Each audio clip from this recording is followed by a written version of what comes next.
have Liz Shuler here today. She is the Secretary-Treasurer of the National AFL-CIO. She's the second highest position in the labor movement.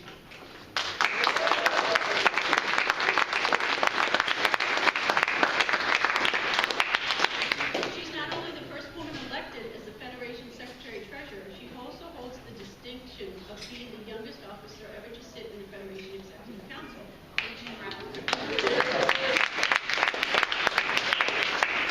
Between her earliest years at IDEW and today, Shuler was honored for her mobilizing political and leadership skills.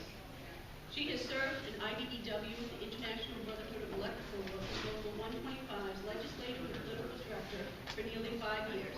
And when she found herself in the battle of energy giant Enron, as if they were trying to muscle in to deregularize the electric companies in Oregon State, she led the battle in this. She's an active member in many of women's causes. She's a member of the board of the Women's Campaign Fund, a bipartisan fundraising organization that aims to boost the number of women holding public office. Women's Policy is a caucus organization for women members in Congress, and she's the National Women Law Center. She also volunteers many of her time in the International Women's Democracy Center, an organization that sponsors mentoring programs encouraging women to run for office and see change in countries overseas. So with that, I'm going to have Liz say a few words.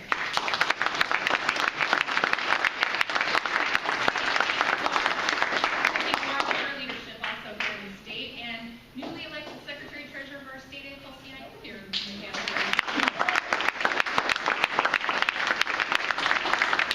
So, thank you for being here, everyone. We've got 11 more days until this election is over.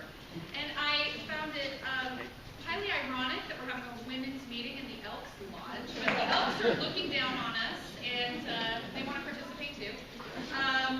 So that one in particular. Are you making eye contact down there? Yes.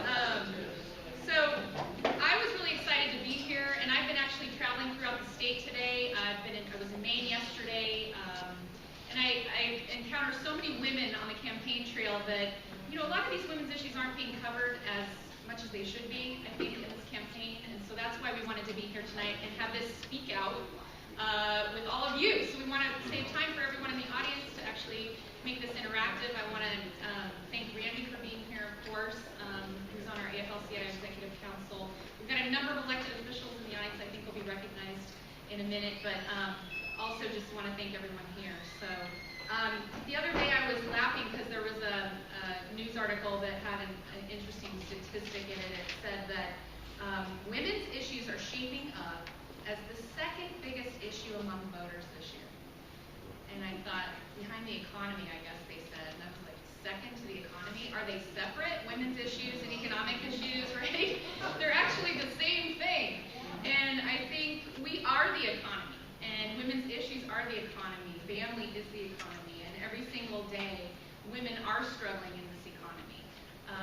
And I think in 11 days, we'll have the opportunity to weigh in on those issues in big numbers, and there's a lot of talk about how women, and particularly single women, are going to actually be the margin in this election. So I think that's what we're talking about. Polls aren't really what shape our future. Elections are what shape our future. Elections are what set the policies. And boy, do we have a lot of policies out there that affect women. And you know what I'm talking about.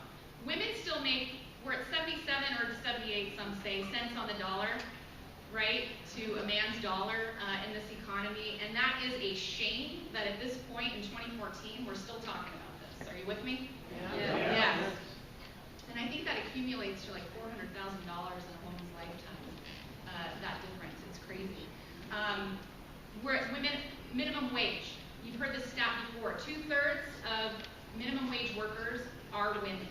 So we're disproportionately affected by the minimum wage. And so a raise in the minimum wage, like Jean Shaheen is calling for, and Governor Hassan, and our congressional and elected officials all sitting in the audience are out there speaking up for a raise in the minimum wage for not only women, but for everyone, to make a difference, improve lives for working families. We're also crippled as women disproportionately with fair scheduling.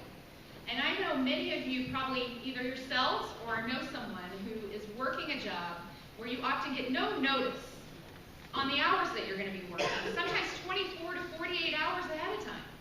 How can you plan for what your family's activities are going to do, or plan for the actual number of hours that you'll be able to have in a week to actually make the pay that you need to sustain your family?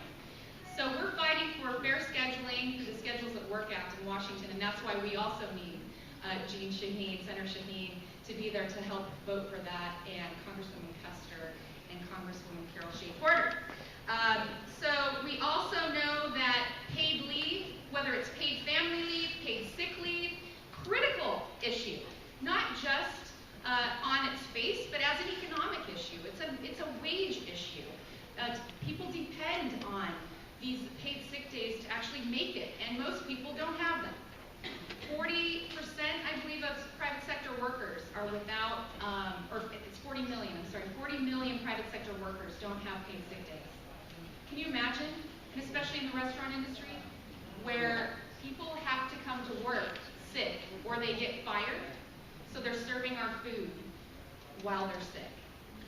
That is a shame. That is a shame, and it needs to change. And we can't forget, just generally speaking, about a voice on the job. And as a union leader, of course, I'm going to talk selfishly about collective bargaining and the importance of it, but having a voice on the job, like our Fairpoint workers are striking as we speak. I'm looking at Kelly in the audience.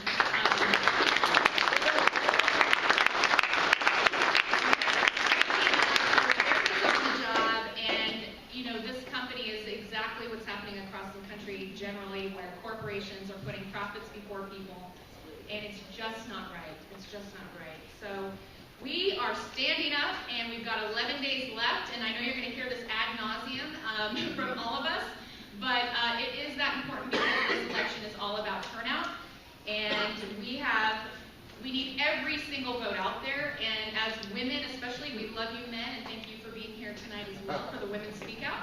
But as women, too, I think, women talk to other women. Women are organizers to get out the vote more than ever before. We're relying on you to make sure you're talking to friends and family and anyone you can find to get out to vote in this election, because we cannot sit on the sidelines. It's just that close. And I remember as a leader in the IBEW coming up through the ranks, my job was to organize clerical workers from my IBEW local, and they sent me out on the doors because having a woman talk to another woman was the most effective. They weren't going to send a VP lineman, power lineman out there on the doors. They knew that women would probably respond to that as well, right? So I would encourage every woman in here to talk to, obviously, everyone, but particularly other women and other young women, because we know our young people don't vote in the numbers they should either. So that's it, and I want to thank you again for all you're doing, and don't slow down now. And with that, I get to turn the mic over to one of the most inspiring union women leaders that I know. I get to work with her all the time, and no one works harder for kids and for public education than my sister, Randy Weingarten.